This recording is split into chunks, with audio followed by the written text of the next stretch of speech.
Vado. Allora, Cena del Musso 2014.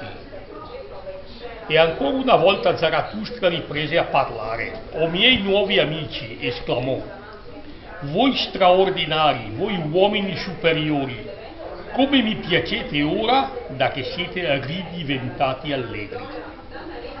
Proprio siete tutti rifioriti, mi sembra che a tali fiori, quali voi siete, occorrono nuove feste, una qualche coraggiosa sciocchezza, qualcosa come un rito sacro o una festa dell'asino.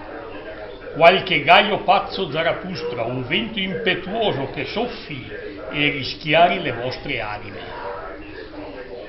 Non dimenticate questa notte e questa festa dell'asino, voi uomini superiori, e ciò che voi avete inventato qui presso di me io lo prendo come un buon augurio. Cose di questo genere le inventano soltanto coloro che stanno guarendo.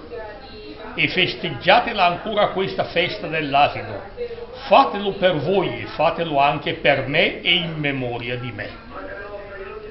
Federico Nietzsche, così parlò Zarathustra.